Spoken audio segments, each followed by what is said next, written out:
Cuando Tolstoy escribió El diablo, no hablaba del infierno, hablaba del deseo que en su pluma arde más lento, pero quema igual. Comencemos con el episodio 1. Tratará sobre introducción y contexto de creación. Tolstoy y la lucha interior, un hombre dividido entre la carne y el alma. Cuando abrimos las páginas de El diablo, lo que recibimos no es solo un relato breve, sino la condensación de una lucha profunda, personal, casi vergonzante, que León Tolstoy arrastraba como una piedra atada al alma. Por eso, en este episodio, no vamos a interpretar simplemente una obra literaria, sino que vamos a sentarnos a mirar de frente al autor, al hombre detrás del texto, porque este cuento no se entiende si no se sabe de qué fibras venía tirando. Y lo que vamos a encontrar ahí no es precisamente armonía, sino una grieta, la que divide el deber del deseo, la devoción de la carne, la fe del cuerpo. Tolstoy, al escribir este texto en 1889, no estaba buscando entretener, estaba tratando de salvarse. Hay que situarse en la vida del autor. Tolstoy había pasado ya los 50 años, una edad que en su época traía más cercanía con la muerte que con nuevas pasiones. Había vivido la guerra, había heredado tierras, había conocido el amor y el desencanto, había formado una familia y se había embarcado en una transformación moral y espiritual que lo apartó de su clase, de su iglesia y hasta de su esposa.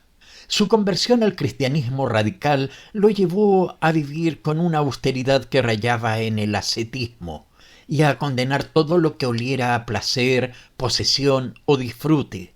Y en ese proceso, el deseo sexual, que él mismo reconocía como incontrolable, vergonzoso, invasivo, se convirtió en un enemigo.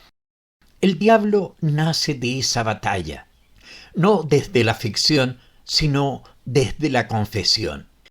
El cuento fue escrito, corregido, reescrito y luego escondido. Tolstoy nunca lo publicó en vida, lo guardó, lo retocó, dudó, porque sabía que estaba dejando ver algo que no quería que se viera, su propia fragilidad, su incapacidad para dominar lo que había jurado someter.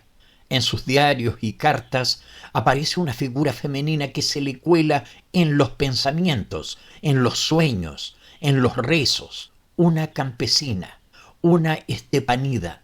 Y es en ese lugar donde comienza la escritura de esta obra, no con la intención de crear literatura, sino con la necesidad de encontrar un relato que lo contenga, que le dé forma a la desesperación que sentía frente a su propio cuerpo.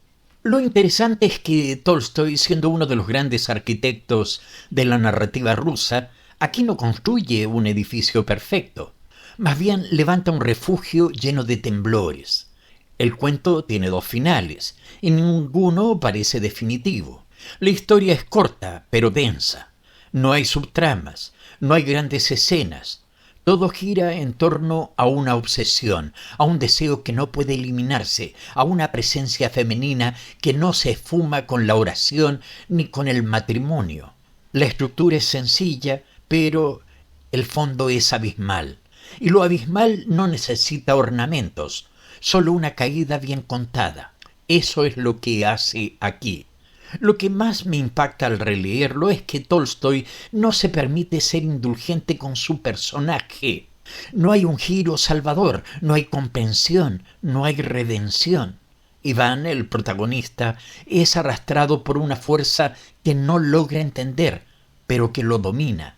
Y ese arrastre es presentado sin adornos. No hay juicio, pero tampoco consuelo. Y quizás eso es lo que más incomoda, que Tolstoy no ofrece salidas, solo muestra la imposibilidad de vivir en paz con uno mismo cuando uno mismo se ha vuelto el enemigo. Por eso, antes de adentrarnos en los análisis psicológicos, morales, simbólicos o estructurales del cuento, creo que era necesario este episodio, Porque sin este contexto uno podría leer El Diablo como una ficción más, pero cuando uno sabe desde dónde fue escrito y en qué momento de la vida de Tolstoy el cuento se convierte en un documento íntimo, en un acto desesperado, en una manera de gritar desde el silencio, este no es un cuento sobre un hombre y una mujer, es un cuento sobre un hombre y su abismo, y ese hombre era también el propio autor. Así que, queridas audiolectoras y queridos audiolectores, con este primer episodio no comenzamos una lectura, sino una confesión. No se trata solo de entender a Iván, sino de entender a Tolstoy.